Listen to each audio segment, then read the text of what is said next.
Hi, my name is Insyirah Binti Ismail. So to start with the video, I will first begin with the details of the event. The circumstances of the situation was that it occurred at the Pengerang Integrated Complex or PIC on the morning of Friday, 12 April 2019 at 1:25 a.m. The situation that followed was that a fire broke out following an explosion that occurred at the Refinery Petrochemical Integrated Development or RAPID project site that is situated within the 2,524-hectare PIC. The emergency and response team received the report and deployed 5 fire engines and 30 firemen. No fatal injuries were inflicted upon the victims at site, but the minor injuries were treated at the Rapid Pengerang Emergency Center. Moving on to the details and direct causes of the victims' injuries. A total of 2 victims were reported with minor injuries, both being male, and they were 28 and 30 years old. They were both working as security personnel at the site, and the injuries were reported to be caused by the small fire outbreak that took place after the explosion. The action that led to the event was that the commissioning stage that was happening at the plant's atmospheric residue desulfurization unit or ARDS, and the underlying cause is the management arrangements under the commissioning stage, where the risk assessments were not continuously carried out prior to and during the process, and the immediate cause of that is the leaking gas tank that caused the explosion. So the question is, was it preventable? And yes, it is. And to do so, we can install gas detectors for gas leaks and also to ensure that we continuously apply the risk assessments. Now I would like to pass on the mic to Amirah. I'm Amirah Hani. So the outcomes of this incident were associated with domino or chain effects.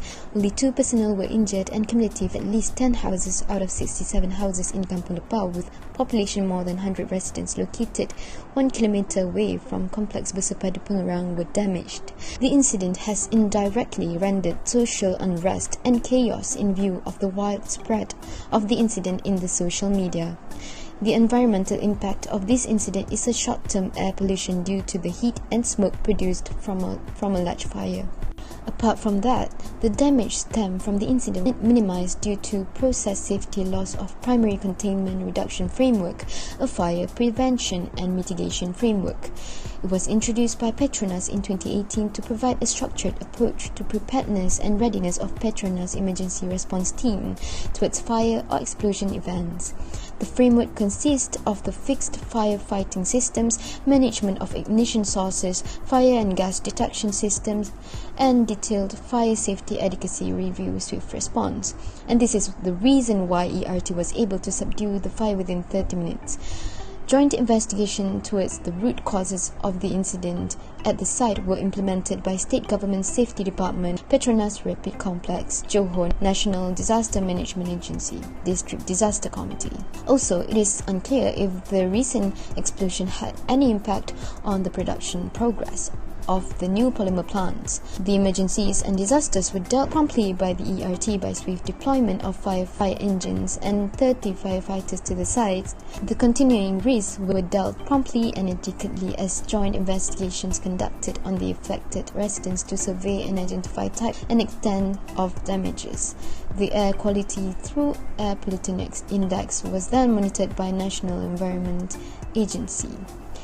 The first aid response was adequate as injuries have received treatments at Rapid Pengerang Emergency Center. They did not suffer lost time injuries such that they were able to return to the workplace the next day. All emergency procedures were followed either on-site or off-site emergency response plan.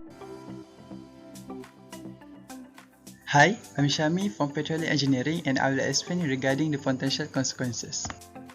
Based on our case study, the worst that could have happened is first, the blast wave resulting from the explosion. It is claimed that the wave is felt as far as 50 km away. Second is the leaking gas tank, which is the main cause of the explosion.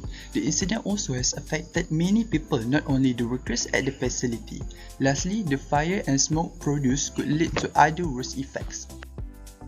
Lots of individuals involved in order to prevent the worst from happening.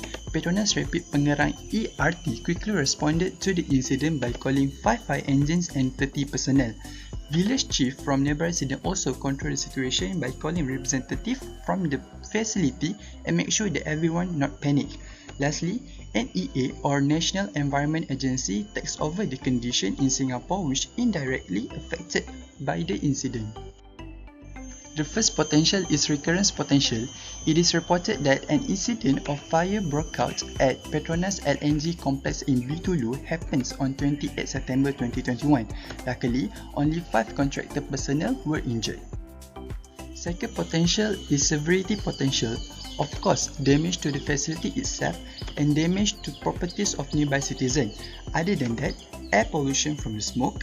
Lastly, it may be resulted to a large number of deaths and injuries due to fire, smoke, blast wave and other side effects.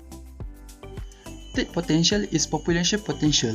The event had injured 2 security guards at the site. Nearby residents also the victim from the event due to the blast wave causing the wall to crack, ceiling to fall and window to shatter.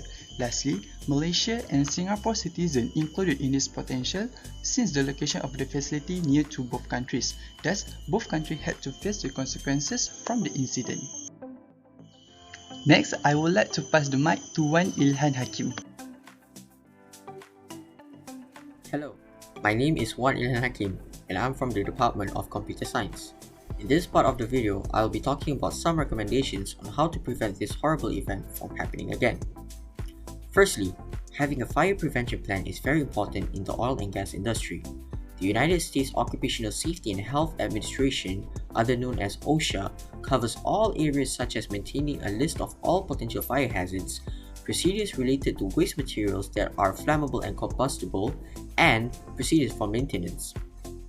Next, when it comes to ensuring fire safety, employee training is very key. All employees are required to be trained before they ever set foot on an oil field. The reason is because wrong handling of equipment by workers can lead to fire outbreaks. Furthermore, it is necessary to make use of gas detection equipments. The reason is because what causes explosions sometimes could be tiny gases and vapor that might be hard to see. With the gas detection equipment, tiny particles can be monitored to prevent hazardous outcomes. Lastly, it is very obvious for an organization to have a fire detection system installed. With this, the alarm system that receives data could be assessed and then responded by the organization.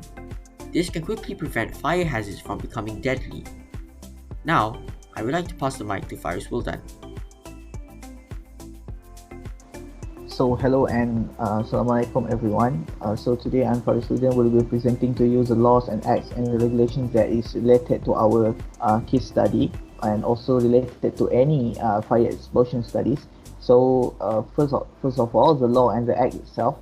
The law or the act that related to our case study is a subpart F and subpart C of the construction standards of OSHA, which is also a fire prevention program. This program requires employees to take a few responsibilities, and for the employee responsibilities that need to be taken before the accident incident takes place is to train the workers on safe hot work and also communicate with them if any hazards exist around them, and also is to establish safe work practices for sewing frozen lines, hoses, valves and equipment, and also provide enough PPE and enough training to use the PPE, and also limit the PPE just for the specialized employees. So, and also lastly for the employers is to continuously monitor the O2 level or the oxygen level during hot work. And for the employee responsibilities, firstly, they need to follow the employees' work practices and also keep on reviewing the procedures so they can remember it, and also attend any hazards communication training so that they can know what need to be done in any panic circumstances, and also to use any devices such as air monitoring devices as an alarm for them during hot work, and also use any required PPE on any specific hot work. And I think this is all from me for today, and also that is all from us. Thank you so much, and we hope you enjoy this presentation. Bye bye.